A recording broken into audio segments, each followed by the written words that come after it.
Muy buenas tardes a todos. En primer lugar, bienvenidos a la presentación organizada por Club Matador de su programación de viajes para lo que resta de 2025 y todo el año 2026.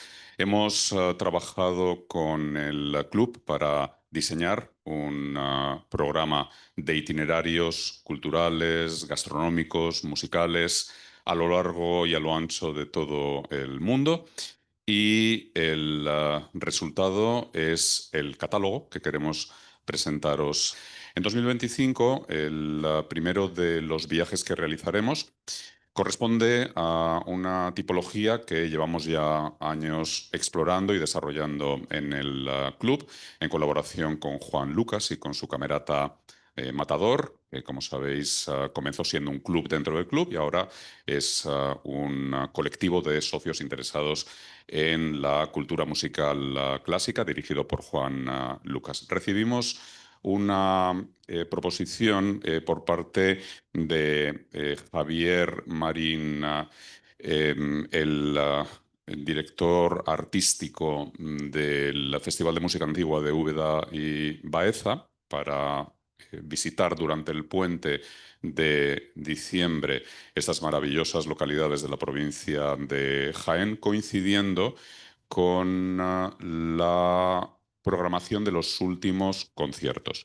Nos pareció interesante la fecha porque es un periodo en el cual, a pesar de que este año el día 6 de diciembre cae en sábado, sí que se genera un puente porque el día de la Constitución, el 8 de diciembre, perdón, el día de la Purísima, el 8 de diciembre, cae en lunes. Hablamos con el parador y nos ofrecieron disponibilidad y sabéis que el parador de Úbeda es uno de esos espectaculares edificios renacentistas de toda la gran colección que en la provincia crearon, pues, por ejemplo, Andrés de Vandelvira y otros grandes arquitectos del siglo XVI español. Esta será nuestra base para un festival, como he comentado hace unos instantes, dirigido artísticamente por uno de los grandes musicólogos españoles, por Javier Marín López, que muy amablemente, cuando todavía no se ha desvelado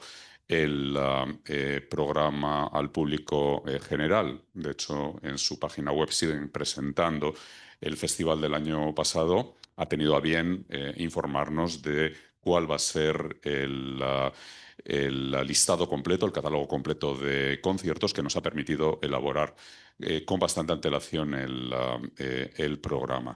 Estamos viendo a la derecha de la imagen de Javier la Sacra Capilla del Salvador, que es una de las sedes habituales de conciertos de uno de los festivales de música antigua más importantes de España, y la maravillosa Plaza del Pópulo de Baeza, que seguramente muchos de vosotros conocéis y que fue también descrita por Antonio Machado. En el viaje, en la estancia que vamos a tener ocasión de realizar en, en la provincia de Jaén, estaremos disfrutando de muchos conciertos y eventos en el auditorio del antiguo convento de San Francisco, que es la sede principal del festival, o en espacios tan evocadores como el Hospital de Santiago en Úbeda o la iglesia gótica de San Pablo en la ciudad de Baeza, entre muchísimos otros espacios en los cuales el festival ha invertido en los años que lleva existiendo mucho tiempo para acondicionarlos por sus cualidades no solamente estéticas, sino también sus cualidades musicales, como la Sinagoga del Agua, por ejemplo, uno de los grandes descubrimientos de los últimos años en la arqueología hebraica en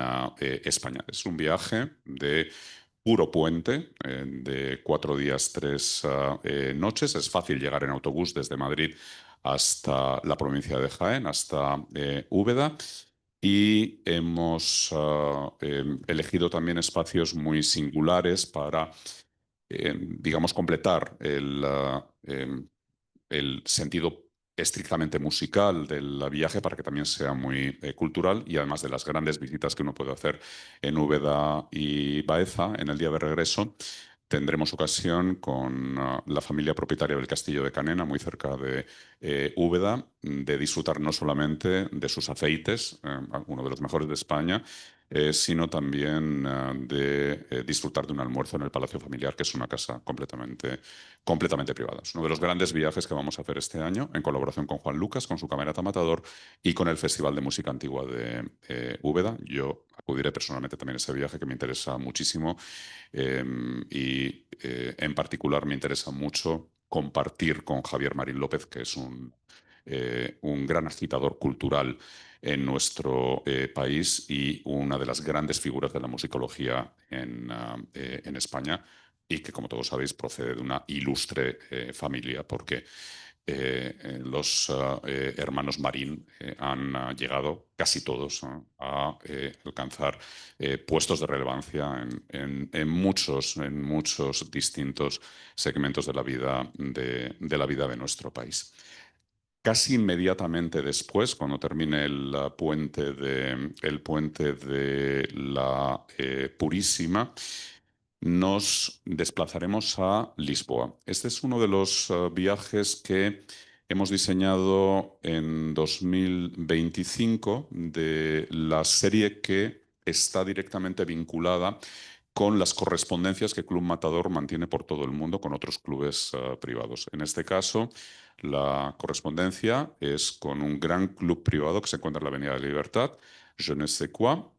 Aquí preferíamos tener un hotel que estuviese cerca del club y bien ubicado en plena Avenida de la Libertad y exploramos muchas opciones y finalmente nos decantamos por uno de los grandes hoteles clásicos, de los grandes 5 estrellas de la ciudad, que es el Tivoli de la Avenida de la Libertad, que ha sido muy recientemente restaurado y que está muy convenientemente situado en plenos Campos Elíseos lisboetas. Esta será nuestra base y, por supuesto, la segunda base será el club, nuestra correspondencia. Hemos organizado un evento con el club en las plantas destinadas a socios, no en el restaurante que tienen abierto al público, como seguramente muchos sabéis, en su edificio principal. Ellos tienen dos grandes edificios en la Avenida de la Libertad. Uno es el que tiene un concept store muy conocido, un restaurante abierto al público, una especie de bar, terraza. Y luego otro un poquito más abajo, que es el Genesequa Asia, con un gran restaurante asiático. Pero lo que nosotros habitaremos será este espacio, que es el espacio, aquí estamos viendo el comedor de socios, que queda en una planta muy alta, casi en la terraza del edificio, con unas vistas excepcionales sobre Lisboa y accesible para nosotros porque es nuestra correspondencia en Lisboa. Ellos están abriendo ahora también una nueva sede en Oporto, que será nuestra correspondencia en Oporto también.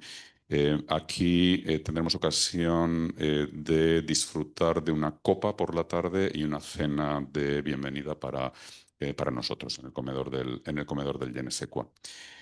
La idea de este viaje, habida cuenta que muchos de los socios estábamos seguros, pues ya conocen Lisboa y habrán ido 1000 veces, y de hecho el club inauguró su serie de viajes hace algunos años con un tipo de viaje que en los primeros momentos de existencia de Club Matador, hace pues 11 años largos ya, nos pareció el óptimo en aquel entonces, cuando la masa social no era tan grande como ahora, que es la fórmula de los pop-ups. Hicimos muchos. Hicimos pop-ups en Lisboa, en Londres, en París. Básicamente lo que hacíamos era identificar una gran feria de arte y con motivo de esa feria de arte contemporáneo, técnicamente desplazábamos, entre comillas, el club a la ciudad donde se desarrollaba dicha feria. Cuando la feria Arco abrió una feria paralela en Lisboa, fuimos invitados a la primera edición y abrimos un pop-up en Lisboa con ese motivo. Quiero con esto decir que incluso nosotros ya hemos estado en Lisboa con socios del club. Era, en ese sentido, arriesgado el apostar por una ciudad a la que no importa cuántas veces se vaya, y lo que pensamos es, ¿por qué no proponer a los socios, además de disfrutar de nuestra correspondencia del Club Genesequa, descubrir todo aquello que acaba de abrir. Hay cosas que han abierto en junio, julio de este año, por ejemplo, ¿no? Es decir, entre febrero, marzo del año pasado a ahora mismo han abierto muchísimos espacios nuevos en Lisboa. Como sabéis, es una ciudad que está muy en el punto de mira de grandes coleccionistas contemporáneos, muy en el punto de mira de muchas grandes fortunas vinculadas también con el mundo del arte, del coleccionismo. Tienen que ver con temas impositivos y con lo que uno quiera, pero lo cierto es que se están desarrollando nuevas fórmulas muy sorprendentes. Entonces, nos parecía que, a pesar de que uno pueda haber ido a Lisboa una o múltiples veces, lo que está sucediendo en los últimos tiempos en la capital lusa es absolutamente fascinante. Está involucrando a muchos de los grandes arquitectos de importancia internacional en la construcción de nuevas estructuras, de nuevos edificios, y hay muchos coleccionistas que están confiando en la ciudad para trasladar allí sus obras, sus propuestas. Es el caso, por ejemplo, si observamos aquí del nuevo edificio del arquitecto japonés Kengo Kuma para la colección de arte moderno de la Fundación Gulbenkian. He estado 1000 veces en la Fundación Gulbenkian, pero hace muchos años que no se puede visitar la colección de arte moderno, salvo cuando hacen exposiciones temporales en el edificio del fundador, porque el edificio histórico estaba cerrado, intervenido para este espectacular resultado.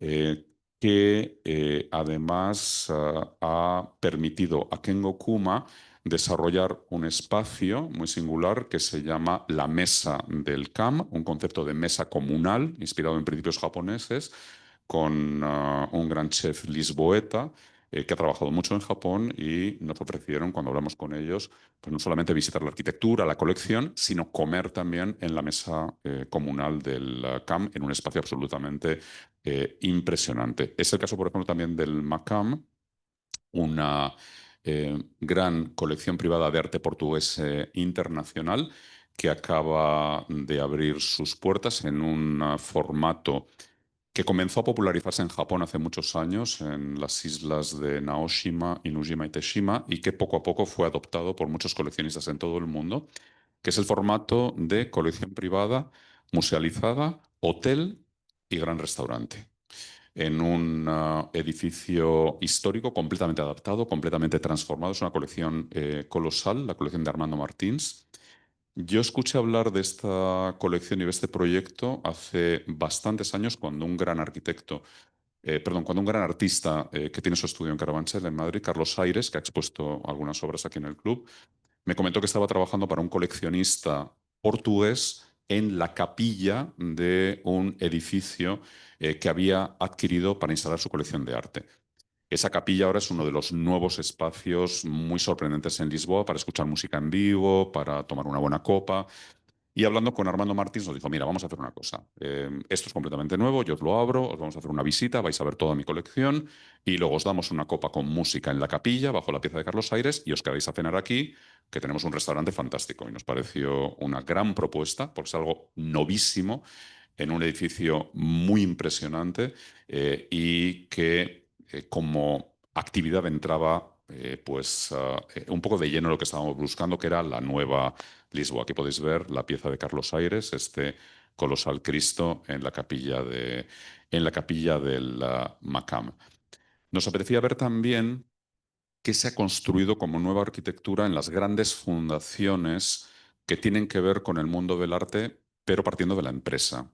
Quizás una de las mayores empresas coleccionistas es EDP, Electricidad de Portugal, que hace algunos años, en 2016, pidió a Aires Mateus, un gran arquitecto portugués, que diseñase su sede a orillas del Tajo, en una zona que está siendo muy transformada en los últimos años.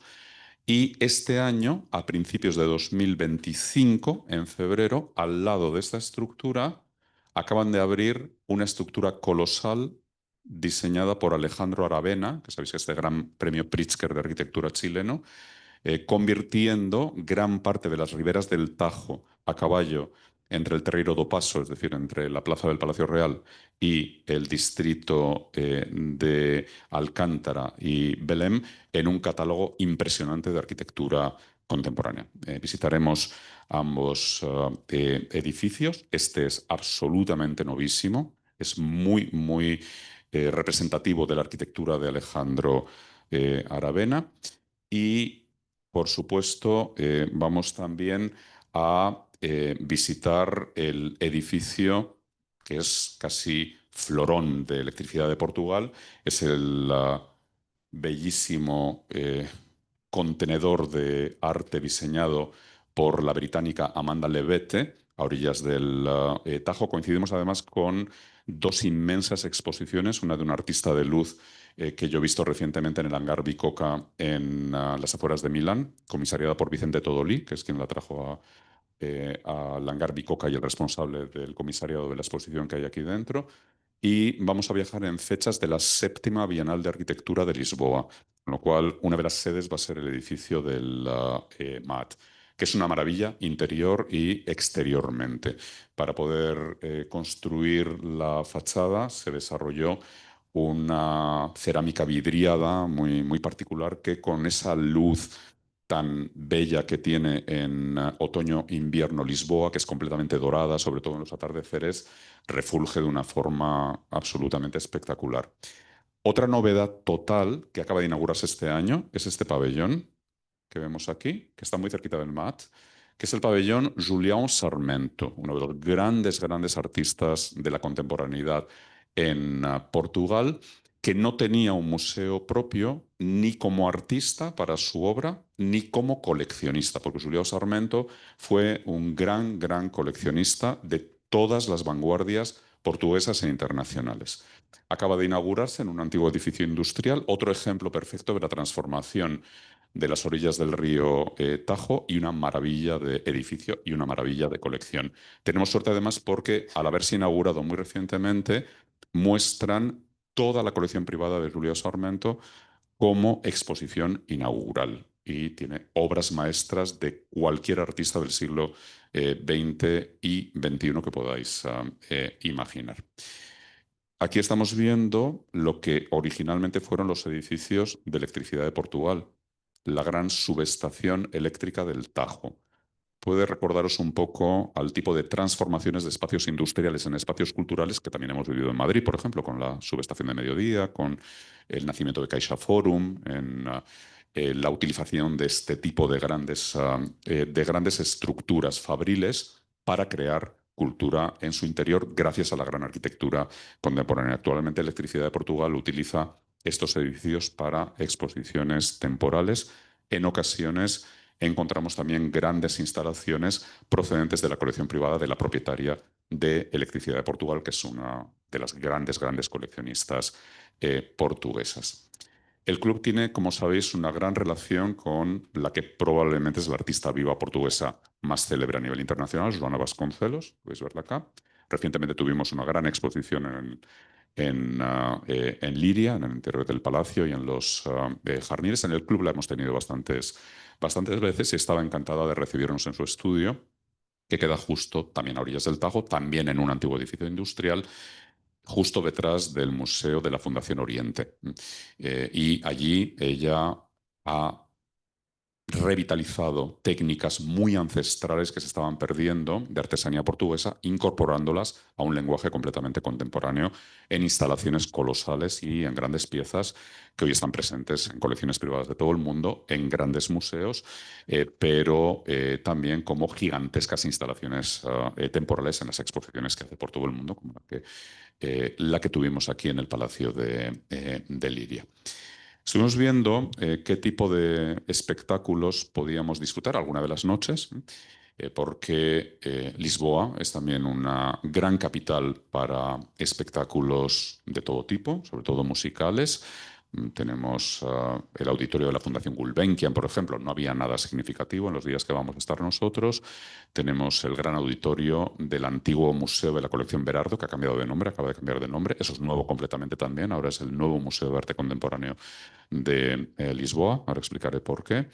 Estuvimos mirando la opción de la iglesia de los jesuitas, por ejemplo, etcétera, pero al final lo que más nos convenció fue justo después del evento que tendremos en el club, en Je ne sais quoi, caminar hasta el Coliseo dos Recreios, el gran coliseo de la ciudad de Lisboa, que es un poco, es un remedo del Royal Albert Hall, es decir, un inmenso coliseo circular.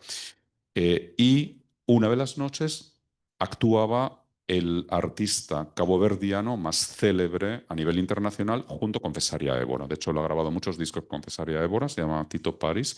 Vive en Lisboa desde hace muchos años, pero nos parecía que escuchar la música caboverdiana que tiene tantos ecos de la metrópoli de Lisboa junto con ritmos africanos era interesante. Está muy cerca del hotel y pues tenemos entradas todos, a quien le apetezca fenomenal y si alguien se cansa o se aburre, pues es fácil salir del Coliseo y caminar hasta el Hotel Tivoli. Pero es toda una experiencia, porque el Coliseo de los Recreos es inmenso, es monumental. Nos han dado buenísimas entradas y creo que tanto para quienes conozcáis bien la música caboverdiana como para quien nunca haya escuchado nada, a pesar de que he mencionado a Cesaria Évora, que es celebérrima y popularizó a nivel internacional la morna caboverdiana y muchas de sus canciones como Ausencia, etcétera, son muy, muy conocidas. El segundo gran intérprete es Tito Paris. Entonces es uno de los eventos que tendremos también por la noche.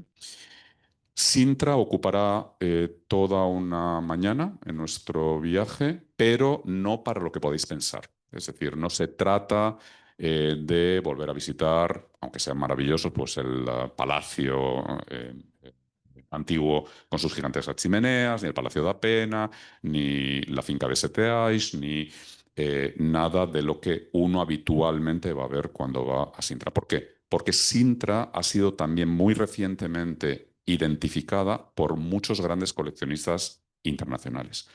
Esta fundación acaba de abrir su sede hace un mes.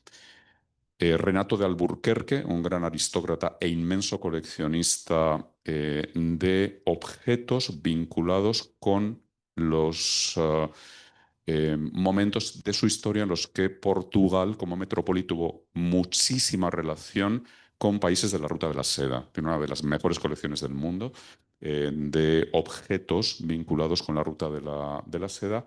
Y para ello decidió en su finca familiar, en el Palacio Alburquerque, a las afueras de Sintra, crear un museo. Esto apareció en prensa hace nada, hace como un mes, acaba de abrir. Él estaba encantado de recibirnos y de mostrarnos toda su colección en su palacio. Una socia del club, Bárbara Rueda, tenemos acá, viuda de Alberto Corral López Dóriga, es decir, cuñada de María Corral, histórica directora del Museo Reina Sofía de Madrid y, en fin, gran comisaria de la Bienal de Venecia en una de sus ediciones, en la 50 edición, y una de las grandes, grandes comisarias de exposiciones y mayores expertas de arte que tenemos en nuestro país, heredó de su esposo una enorme colección de arte, sobre todo escultura española contemporánea, y ella misma es una gran artista y coleccionista, y muy recientemente, hablando con ella, me dijo, mira, voy a vender la casa de Queveda, del pueblecito donde tenía toda su colección, a las afueras de Santillana del Mar, y voy a trasladar gran parte de la colección a la serranía de Sintra. Y pensamos, uy, si vamos a ir a Lisboa nosotros. Está encantada de que vayamos a verla. La ha depositado en el Colegio Americano de Sintra. Entonces es otro de los espacios, muy privado, porque uno debe pedir permiso al Colegio Americano para poderlo visitar. Bárbara nos va a ayudar con todo eso.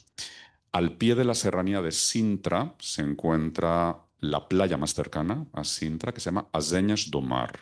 Hay playas muy célebres allí. Y en las Aseñas do Mar, hace ya algunos años, en una maravillosa villa, se instalaron gran parte del año, y van a estar en esta época, hablé hace poco con ellos, la pareja formada por Pierre Hubert, que podéis ver aquí. Pierre Hubert es un galerista suizo de Ginebra. Cerró hace algunos años la galería, pero es, junto con Elvira González en España, quizás el gran introductor en Europa de las vanguardias americanas del minimalismo, ciertos tipos de abstracción, es decir, las primeras grandes exposiciones de Donald Judd, por ejemplo, de Dan Flavin, de Walter de María, que se vieron en Europa, se vieron en la galería de Pierre Hubert. Inmenso coleccionista también. Está casado con un comisario de exposiciones y coleccionista colombiano, Roberto Gómez Godoy. Son grandes amigos y siempre que les llamamos están encantados de abrirnos las puertas de su casa y mostrarnos el edificio que ha sido intervenido por un gran arquitecto y diseñador colombiano y, por supuesto, la colección de arte. Estaremos con ellos en las Hazañas do Mar, de hecho vamos a comer las Hazañas do Mar, y de vuelta a Lisboa no queríamos dejar de ver otro edificio que acaba de abrirse otra vez, después de estar muchísimos años cerrados, que queda en la Rúa Augusta, es decir, al lado del Arco da Bandeira, cerca de la antigua plaza del Palacio Real, el Terreiro do Paso, que desapareció con el gran terremoto y maremoto del año 1755, el que describió Voltaire en Candide, que se sintió incluso en París. Es el MUDE, el Museo de Arte y Diseño, es este edificio. Durante muchísimos años era simplemente una fachada andamiada en el centro de Lisboa. Fueron en los últimos años poco a poco abriéndolo por plantas y de hecho cada vez que terminaban una planta, antes de hacerla habitar por las piezas de la colección o por temporales, la mostraban al público como arquitectura, completamente desnudo. Este año completan la totalidad del edificio y es una maravilla absoluta. De hecho, este museo es un museo que tiene muchos años. Cuando se inauguró fue una sensación absoluta en toda Europa. Luego comenzó a tener muchísimos problemas de aluminosis, asbestos, hubo que cerrarlo completamente y es una de las grandes, grandes incorporaciones a la arquitectura y a las colecciones muy amenas, porque es sobre todo un gran museo de diseño y sus exposiciones son fantásticas siempre. La terraza es una maravilla absoluta. Desde ella se ve toda Lisboa y la desembocadura del Tajo. Y lo que tenéis aquí es el desmontaje, esta fotografía es muy graciosa, es el desmontaje del gran cartel que indicaba que en el edificio inmenso que en el año 1998 se creó frente al Monasterio de los Jerónimos como gran espacio para la capitalidad cultural de Lisboa, se convirtió luego en el depósito de la mayor colección de arte en manos portuguesas de alguien de origen sudafricano, que es José Berardo, Joe Berardo. Y él tuvo, bueno, durante muchos años decíamos, vamos a ver la colección Berardo. Y el museo se llamaba Centro Berardo. Recientemente, hace un par de años quizás, justo después de pandemia, trascendió que los problemas con el fisco del coleccionista habían resultado en una sentencia condenatoria y el embargo de toda su colección. Y finalmente el acuerdo al que ha llegado Joe Berardo con el Estado portugués es un acuerdo de dación. Es decir, pago impuestos a través de mi colección de arte. Con lo cual, el edificio y la colección ya no se llaman Colección Berardo porque son patrimonio nacional ahora mismo. La propiedad es del Estado portugués. Y ha nacido así, y por eso es graciosa la fotografía, porque están quitando el cartel que indicaba que ahí estaba la colección de José Berardo y ahora se llama Museo de Arte Contemporáneo. Veis que pone ahí futuro porque eran las obras, eso sería completamente inaugurado y podemos disfrutar de una de las mayores colecciones de arte moderno, grandes vanguardias y arte contemporáneo del mundo como propiedad ahora del Estado portugués. El edificio sigue siendo el mismo. La transformación ha implicado la construcción en los antiguos garajes del edificio, que es una especie de mastaba colosal a orillas del Tajo, del nuevo centro de arquitectura de la ciudad de Lisboa. Segunda sede, junto con el MAT, de la séptima Bienal de Arquitectura de Lisboa que he mencionado yo antes. Ese es un poco, digamos, el compendio de actividades, un poco la idea, ¿no?, que gobierna este viaje. Es decir, es un viaje a Lisboa muy diferente de cualquier viaje a Lisboa que podéis haber hecho, porque todo acaba de abrir, todo es completamente nuevo. Y como todo implica a muchos actores culturales a los que conocemos, que colaboran mucho con el club, que son amigos personales míos, pues va a resultar en algo muy cercano, muy exclusivo, en el sentido de abrir puertas que no son fáciles habitualmente de abrir. Estos dos viajes culminan el año. Veis que los dos son en diciembre y los dos están separados por apenas unos días. No son autoexcluyentes, pero muy, muy cercanos entre sí en el tiempo. Y como os he comentado antes, el lunes, porque esos viajes ya están desarrollados, el club prefería que se realizara esta presentación y el lunes enviará a todos sus socios los dos viajes, abriendo el plazo para inscribirse en ellos junto con la grabación de esta presentación. Y llega el 2026. Y en 2026 las propuestas son completamente diferentes. Abarcan también muchos destinos a lo largo y a lo ancho del planeta y queríamos inaugurar 2026 con la segunda edición de un viaje que ya realizó el club hace algunos años a Japón. Es uno de los destinos donde más viajo con más frecuencia. Cuando termine 2025, este año habré viajado 3 veces a Japón con distintos colectivos. Estuve en marzo con el patronato del Museo de Arte de San Diego, en California. Viajaré dentro de exactamente un mes con los patronos y coleccionistas de Fotocolectania de Barcelona, una de las grandes, grandes colecciones de fotografía que tenemos en nuestro país. Y en noviembre con el patronato del MACBA, de la Fundación del Museo de Arte Contemporáneo de Barcelona. Y el año que viene tengo que viajar 3 veces más por el momento. En marzo con Club Matador, tengo que viajar en junio con el Museo Thyssen-Bornemisza y en noviembre con los amigos del Museo Nacional Centro de Arte Reina Sofía. Eso solamente en un lapso que abarca pocos meses.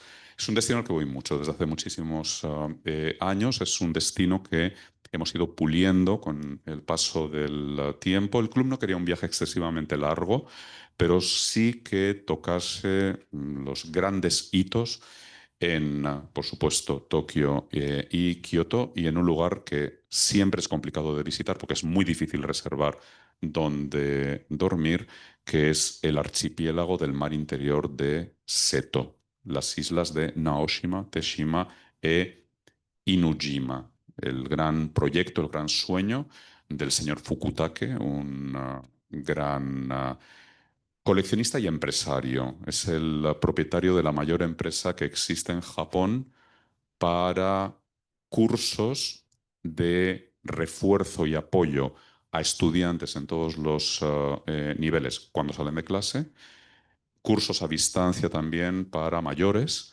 y edición de materiales para esos cursos. La pasión coleccionista ya le viene de familia. Su madre era una inmensa coleccionista. De ella heredó obras de formato colosal como grandes nenúfares de Monet, por ejemplo.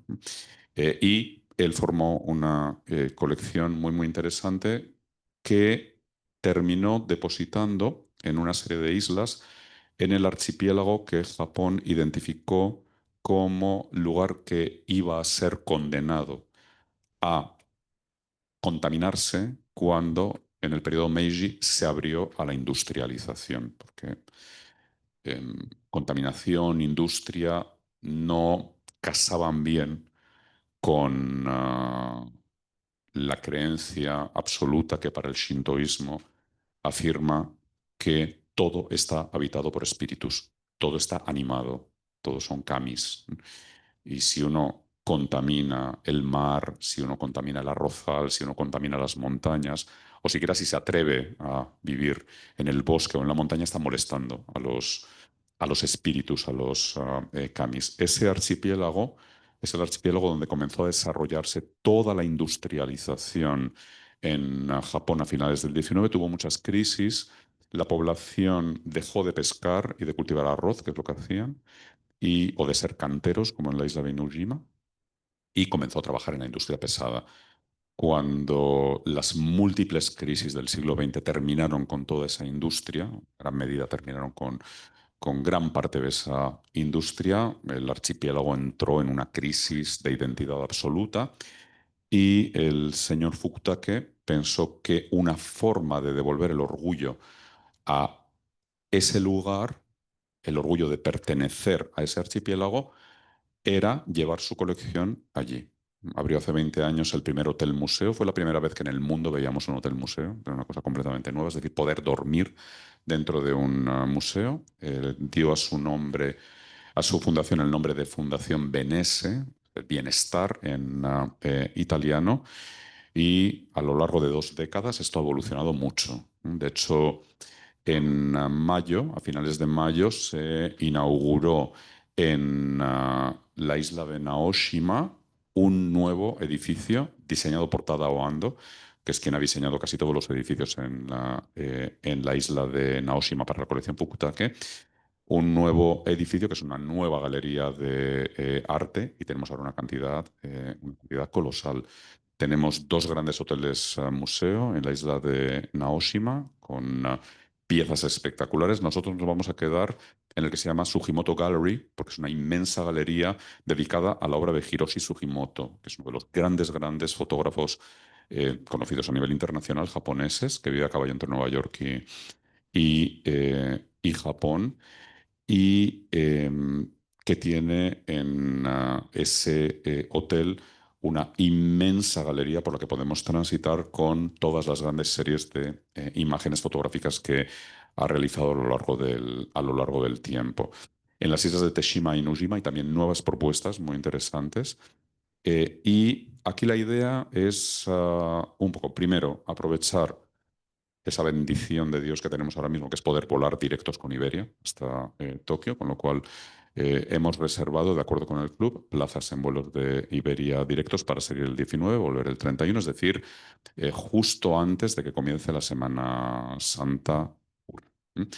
Em, Iberia nos ha permitido reservar cupos en cabina turista, pero también en cabina business, un precio bastante bueno, con lo cual, siendo fechas críticas, tenemos asegurado el poder disponer de plazas en ambas categorías. Y la idea, un poco como comentaba ahora para Lisboa, es explorar las 2 ciudades, Tokio, Kioto y todo el mar interior de Seto, las islas de Naoshima, Teshima y Nujima, desde un punto de vista de tensión entre la tradición y la contemporaneidad. Em, Ahora estoy muy en contacto con muchos estudios de artistas, muchos coleccionistas privados, en grandes museos, pero también pequeñas propuestas más ocultas en toda la producción de viajes a Japón que hacemos para grandes instituciones culturales de nuestro país. Y la idea es trasladar un poco de esa filosofía a la nueva edición del viaje a Japón que haremos, porque no queremos una mirada generalista, sino más enfocada en aspectos muy concretos. Queremos cuidar mucho la gastronomía del viaje, cuidar mucho la hotelería del viaje y el ritmo del viaje.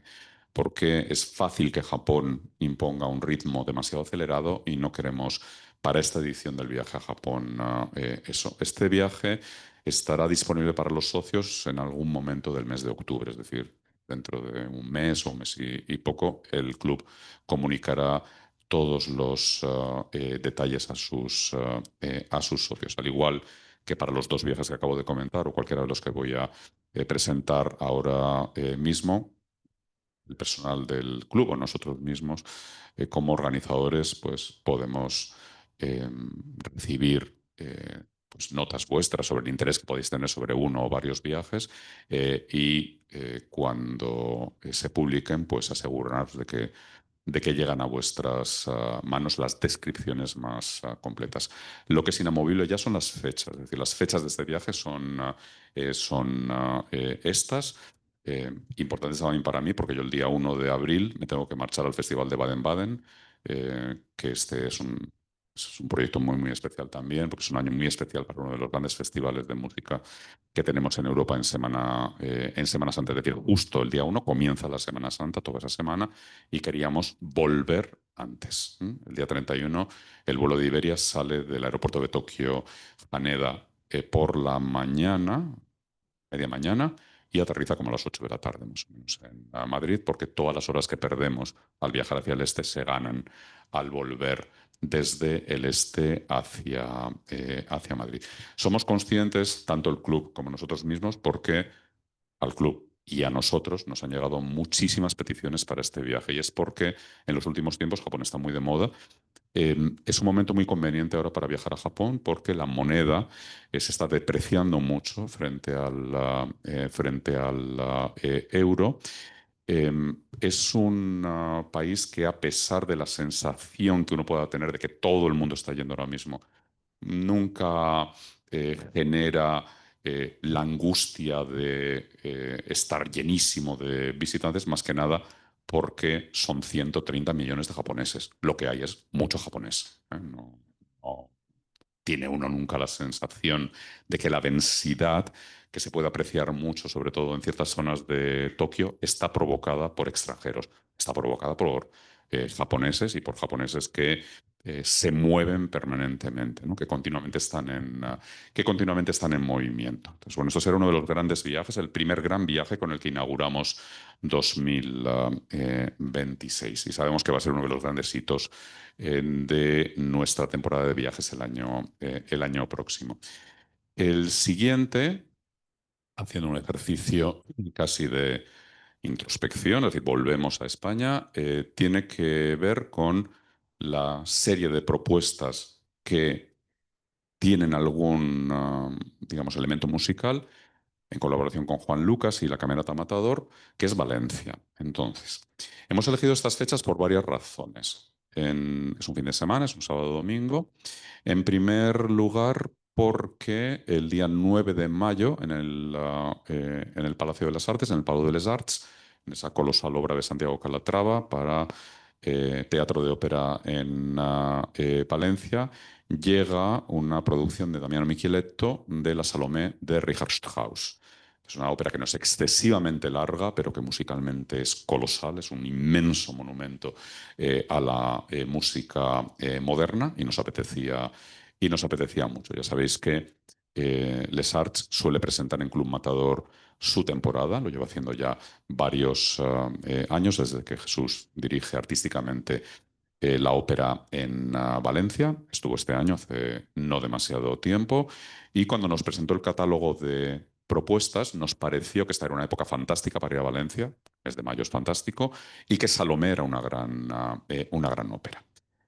En segundo lugar, el club mantiene muy buenas relaciones con Vicente Todolí. Vicente Todolí, como sabéis, pues fue director del IBAM de Valencia, dirigió la Fundación Serralbes en Oporto, dirigió la Tate Modern en Londres durante 7 años, y ahora, después de haber abandonado la Tate, lo que hace es, pues, hace de consejero artístico para muchas instituciones, ¿no? Pues, para el Centro Botín en Santander, para el Hangar Bicocca en Milán, que es la Fundación Pirelli, y para muchas más.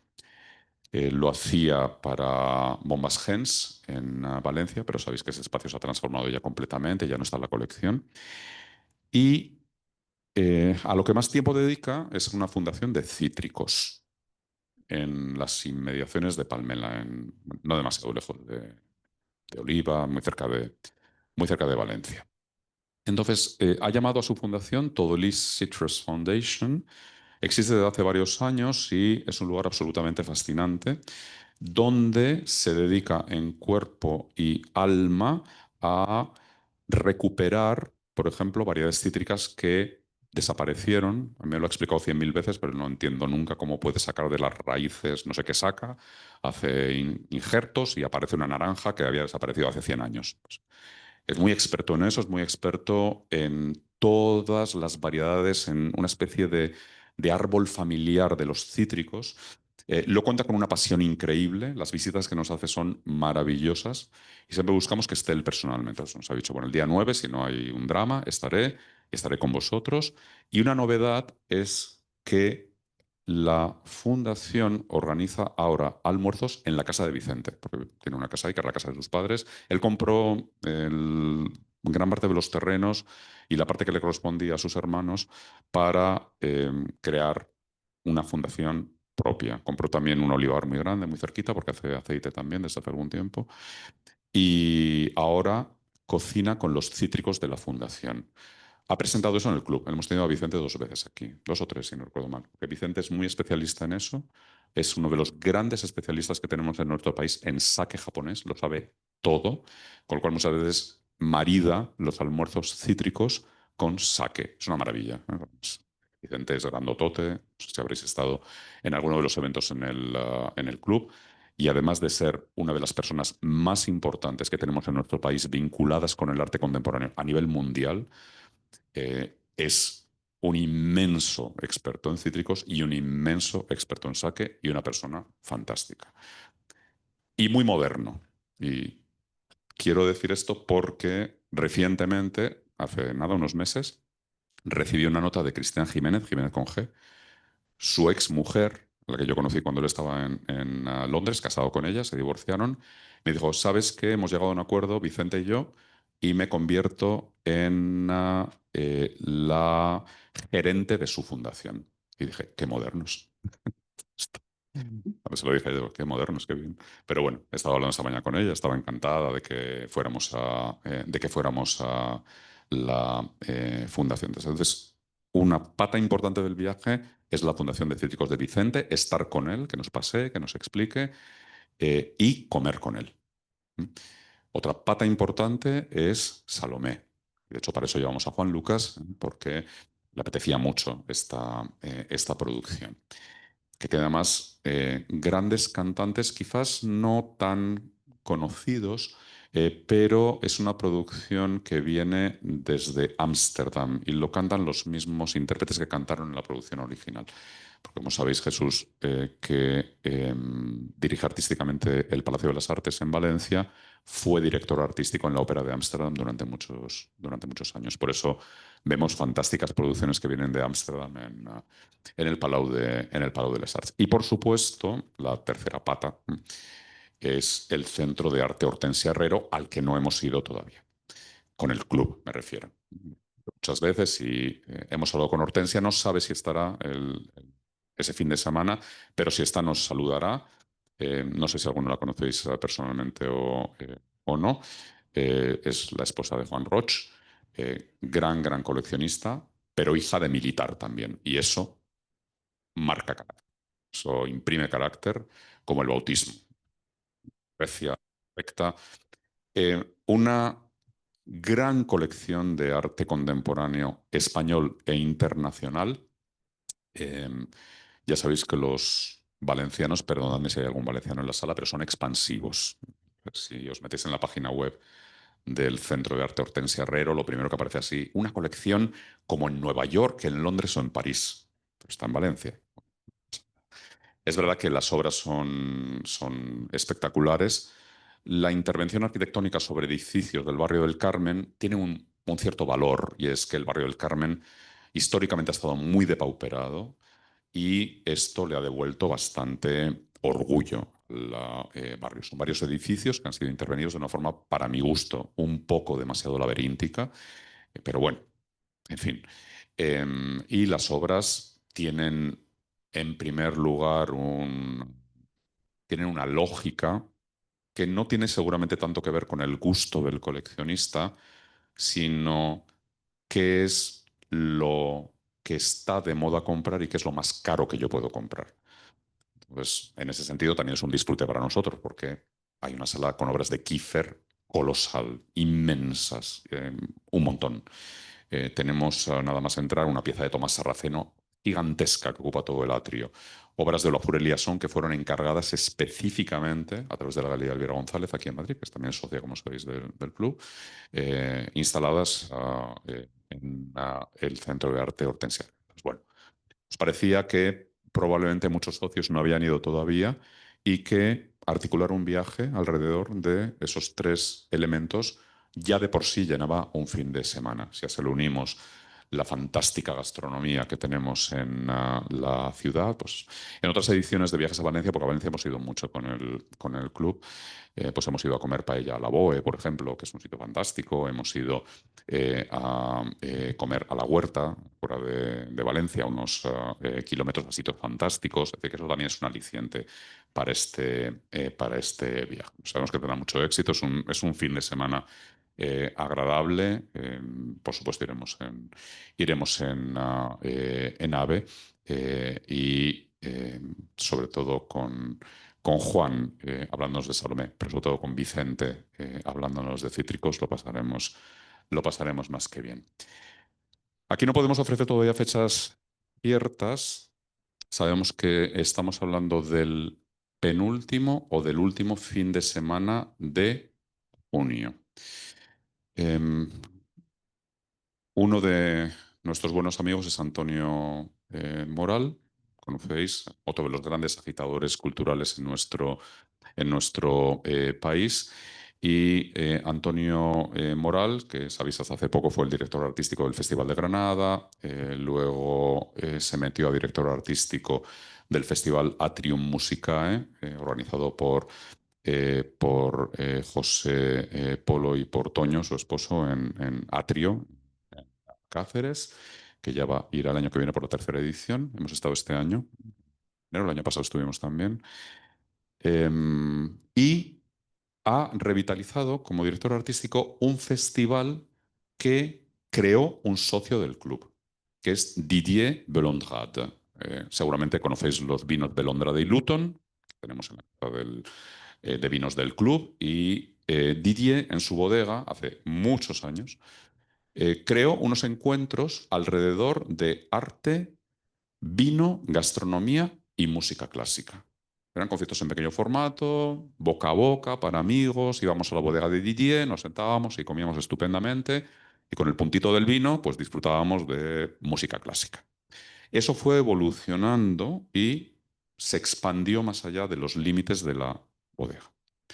Y al expandirse más allá de los límites de la bodega, comenzó a habitar otros espacios en Castilla y León, en la Ribera del Duero. Monasterios, iglesias, lugares siempre con muchísimo encanto. Encuentros de arte y vino. Entonces, lo que es divertido es que desde el año pasado, hacia donde se han expandido también es hacia Abadía de Retuerta. Y ahora los dos grandes pilares del festival son Abadía de Retuerta y la bodega de Didier. Entonces, con esa combinación nos parecía fantástico pasar un fin de semana durmiendo en Abadía de Retuerta y disfrutando de todas las propuestas de los encuentros de arte y vino. En la última conversación que tuve con Antonio Moral me decía, mira, todavía es que no sabemos porque Didier no nos acaba de pasar las fechas y Enrique en Abadía de Retuerta tampoco, pero será o el penúltimo o el último fin de semana de junio. La propuesta será tomar el AVE a Valladolid y disfrutar de toda la serie de conciertos. Este año el festival ha sido fantástico, realmente muy espectacular y disfrutar, por supuesto, de lugares tan especiales como las bodegas que acabo de mencionar y de muchas otras que tenemos en los alrededores. Tampoco se trata de que estemos visitando bodegas, pero es que muchos conciertos se celebran en bodegas, en los encuentros de arte y vino. Entonces, apenas tengamos ya noticias por parte de Antonio Moral sobre la programación específica, pues podremos construir el diseño del itinerario para este viaje. Pero siempre son en junio y será cualquiera de esos dos fines de semana. El siguiente es un viaje cuyas fechas ya están cerradas también, Islandia. Puede pareceros corto para una propuesta a Islandia. La primera ventaja es que este ha sido el primer año en que hemos tenido operaciones directas a Reykjavik desde muchos aeropuertos españoles. Habitualmente las teníamos en verano. ¿Por qué? Pues porque a los islandeses seguramente no hay nada que les pueda provocar más que bajarse a Alicante o a Málaga en verano, ¿no? A disfrutar del sol o a Mallorca. Pero ahora tenemos operaciones todo el año y eso permite, en épocas que ya no son tan turísticas para el islandés en el sur de Europa, el disfrutar de vuelos directos que se convierten en viajes seguramente para ellos más culturales y los podemos aprovechar nosotros. ¿Qué es lo que eso nos permite? No plantear un viaje como el que uno puede encontrar en cualquier catálogo de cualquier agencia, haciendo la ruta circular y viendo geysers y volcanes y el resultado de la actividad telúrica de millones de años, sino de nuevo acercarnos a actores y agitadores culturales a los que conocemos muy bien desde hace mucho tiempo. En Islandia solemos colaborar con una gran artista que fundó un partido político también, que es una persona muy querida para nosotros, Ósk Williamsdóttir, y que, claro, en una isla tan endogámica como Islandia, donde son 300.000 y se conocen todos, y todos mezclados, pues también ella conoce a todo el mundo y siempre que hemos hecho viajes con ella a Islandia, creo que aquí tenemos a Amparo, ¿no? Que has estado conmigo en Islandia, ¿verdad? Que era fantástico el no solamente disfrutar de esa naturaleza salvaje increíble, pero es que gracias a Osk conocimos a todo el mundo y todo el mundo es literalmente todo el mundo, los grandes artistas, coleccionistas, gente rarísima, porque podéis imaginaros que ya en una isla, perdón si hay isleños aquí, la gente tiende a ser rarita. En Islandia son muy raros, pero muy, muy, muy raros. Y eso es lo que lo hace fascinante también, ¿no? A Amparo, que es bilbaína, y a mí, que soy donostiarra, casi nos quitan el título de vascos cuando organicé junto con Osk una visita a la granja de un amigo mío cerca de donde había un padre y un hijo locos que maceraban tiburón como lo hacían los vikingos hace 1000 años, enterrándolo durante meses. Aquello olía a amoníaco espantoso y nos hicieron comer eso. Pero mi amigo, que es uno de los músicos pop más conocidos de Escandinavia, ay, vente a vernos que os canto algo, etcétera, de mi último álbum. Y fue una cosa como muy divertida, solo que se le ocurrió organizarnos una merienda sorpresa porque se había metido al veganismo. Entonces, había creado, ¿qué era? ¿Amparo una salchicha o qué era? Era una salchicha vegana que yo probé aquello y le dije, Amparo, Amparo, me quitan el título de vasco y a ti también, ¿cómo nos comamos esto? Pero gente rara, pero muy, muy fascinante el viaje, es muy, muy espectacular, porque continuamente uno está disfrutando de naturaleza impactante, pero a la vez vamos más allá.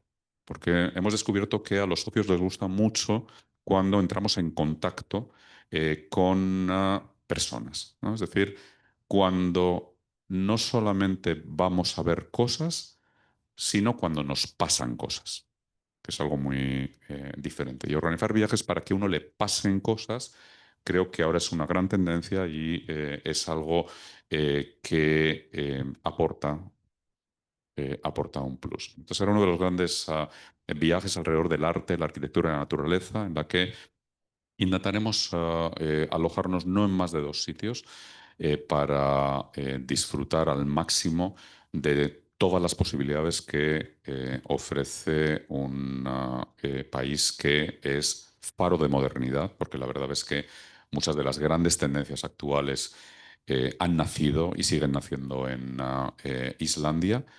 Conocer gente, por ejemplo, el marido de Osk lleva muchos años siendo el concejal de urbanismo del Ayuntamiento de Reykjavik, con lo cual nos narra de una manera siempre muy amena cómo se está transformando la idea de habitabilidad, la idea de los islandeses de abandonar las construcciones en periferia y restaurar los centros históricos para que los jóvenes vuelvan a los centros y los animen.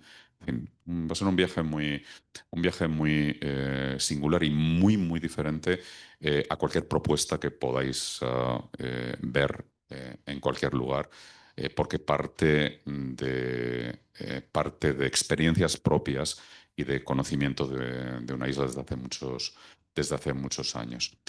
Aquí no podemos daros fechas todavía, creo que será la tercera semana de octubre, porque nos ha publicado la fecha de la feria París Plus Art Basel, al no haberse celebrado todavía la edición 2025.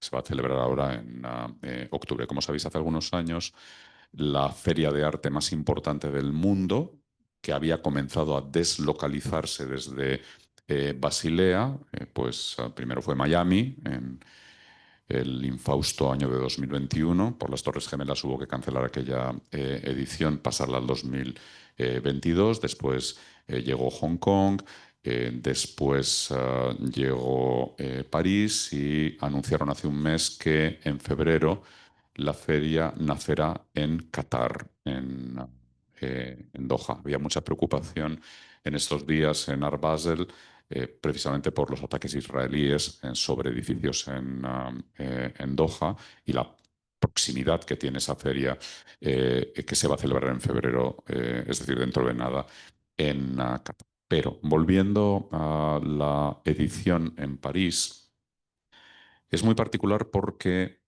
es el único lugar donde la feria tuvo que aceptar la imposición de París de no llamarse Paris plus Art Basel, París plus Art Basel, sino París plus, nada más. Es decir, lo que importaba era el nombre de la ciudad, el topónimo. Para París era fundamental.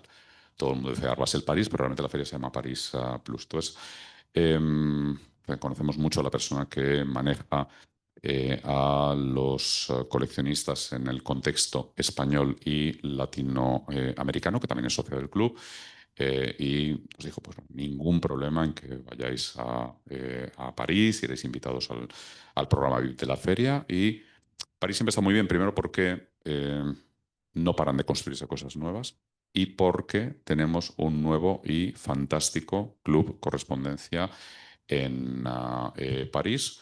El acuerdo se cerró la semana pasada, si no recuerdo mal, y yo creo que todavía no se ha comunicado a los socios del club, con lo cual no voy a adelantaros nada porque lo recibiréis en breve, pero es uno de los clubes más espectaculares de la ciudad. Entonces, con ese motivo, decimos, pues, qué bien. Nos invitan en París Art Basel. Tenemos una nueva correspondencia fantástica en París, porque como sabéis, tenemos una desde casi al principio cuando abrimos, que es el Club Silencio. No sé si alguno ha estado alguna vez o no. Silencio es un club que fue muy pionero en abrir solo por la noche, por ejemplo, en dar carta blanca. No sé si habéis estado alguna vez en las cartas blancas que organizamos en el club, cuando damos carta blanca a un artista, a un cineasta, a un escritor, para que hagan con el club lo que quieran. Eso lo hacemos con cierta frecuencia. Y el Club Silencio fue el que creó las cartas blancas. De hecho, no pasa nada porque digamos que Club Matador en ese sentido pues copió lo que estaba haciendo Club Silencio porque nos pareció una cosa súper interesante, ¿no? Las cartas blancas.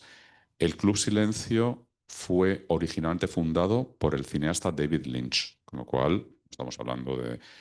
Siempre hemos pensado que, o sea, a mí me encanta el Club Silencio, pero es demasiado moderno. Ya era moderno hace 11 años cuando firmamos con ellos, ahora es muy moderno, sigue siendo muy moderno. Y hemos firmado con un club muy clásico, un fantástico club, muy, muy clásico. Entonces nos parecía divertido, eh, pues igual que haremos en Lisboa, en París también trabajar junto con ese club y descubrir las correspondencias. Entonces, bueno, lo único que nos queda aquí es saber cuál será la fecha exacta, que se conocerá, imagino, en breve, apenas termine la feria, dentro de 2 o 3 semanas, que es cuando se celebra cuando se, bueno, más, 3 semanas, perdón, sí, el 22, si no recuerdo mal, es este año de octubre, la primera fecha para los invitados a la pre-inauguración. Y disfrutan también de un edificio que se va a inaugurar este año, coincidiendo con la feria en 2025, en el antiguo Louvre des Antiquaires, es decir, en Place Royale y la calle Rivoli. Si habéis ido últimamente a París, habéis visto un cubo que refleja fachadas del Louvre, del Consejo de Estado, del antiguo Palacio Real, del Hôtel du Louvre y de las antiguas galerías de anticuarios, porque Jean Nouvel está a punto de inaugurar su nuevo edificio en París para la Fundación Cartier. La Fundación Cartier está en un edificio de Jean Nouvel un poco alejada del centro, en uno de los grandes bulevares, y la Fundación quería tener una gran sede en el centro de París y aprovecharon para adquirir gran parte del colosal edificio del Louvre de los Anticuarios y entregar la obra a Jean Nouvel. O sea, como la gran novedad en otoño, lo leeréis en toda la prensa porque es un nuevo inmenso museo, fundación privada, que va a abrir en París. Siempre hay novedades y como sabéis, se han anunciado también grandes intervenciones en la capital para los próximos meses. Por ejemplo, el Museo del Louvre anunció con una gran rueda de prensa, protagonizada también por el presidente de la República, por Macron, va a acometer una renovación inmensa para adaptar el deseo de una cantidad increíble de visitantes de entrar todos los días con las capacidades que tiene el propio edificio. Entonces, bueno, estamos en un periodo en el cual van a abrir, van a transformarse. París siempre es un viaje muy agradable. Aquí tuvimos un pop-up también del club hace algunos años y también tenemos una muy buena relación con grandes coleccionistas. El programa VIP de la feria siempre es fantástico, no solamente porque permite acceder al Grand Palais, que es donde se celebra la feria, de forma muy exclusiva, cuando todavía estamos en jornadas preinaugurales, pero porque todas las grandes instituciones, la Fundación Vuitton, Cartier que he mencionado, todos los grandes museos, inauguran en las fechas de la feria grandes exposiciones que a los invitados a la feria permiten ver a museo cerrado, con lo cual siempre es un viaje que resulta muy agradable. Y octubre es el mes en el cual comienzan las temporadas de ópera y conciertos. Siempre hay grandes producciones con las cuales se inauguran los calendarios de la programación musical en la capital francesa. Con esto terminamos este recorrido, ¿no?, por un gran catálogo de viajes para lo que resta de 2025 y todo 2026. Ya sabéis que además de estos viajes, de estas propuestas, el club organiza junto con algunos de nuestros grandes patrocinadores como BMW, como Leica, etcétera, pues pequeñas escapadas, pequeñas salidas a las inmediaciones de Madrid, a veces no tan pequeñas, a veces, como por ejemplo este año, pues nos hemos trasladado a Burdeos para disfrutar de bodegas, pero digamos que en gran medida lo que acabamos de presentar aquí será lo que los socios puedan disfrutar como viajes con otros socios a lo largo de los próximos meses. Queríamos abrir un turno de ruegos y preguntas. Si tenéis alguna cuestión, alguna pregunta que queráis realizar, pues con gusto la respondemos. Si tiene que ver con las fechas en las cuales se prevé la publicación de tal o cual viaje, pues tenemos dos manos, con lo cual vamos paulatinamente.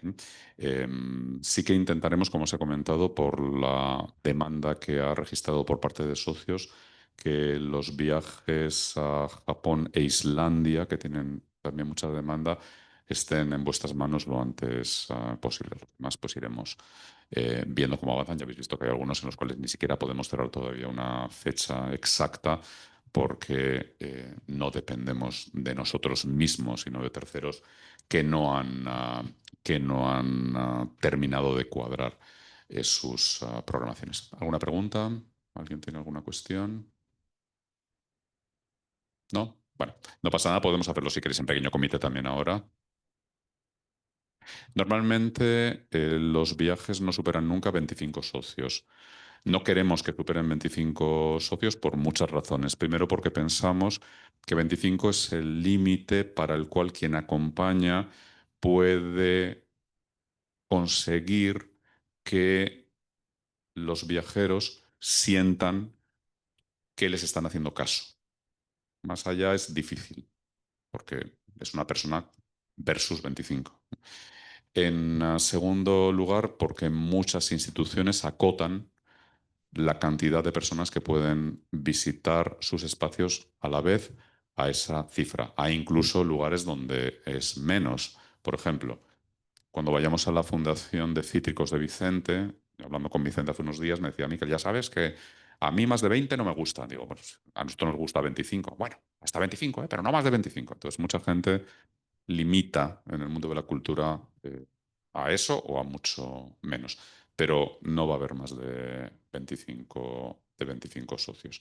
La voluntad del club es, con ese destino en particular, repetirlo cada 2 años. Es algo que decidimos cuando hicimos el primer viaje a Japón, porque muchísima gente se quedó, muchos socios se quedaron sin poder viajar. Digamos, bueno, pues lo dejamos descansar un año y al año siguiente volvemos a responder a tu pregunta, 25 socios. ¿Alguna pregunta más? Muchísimas gracias de nuevo y podemos departir ahora si queréis personalmente.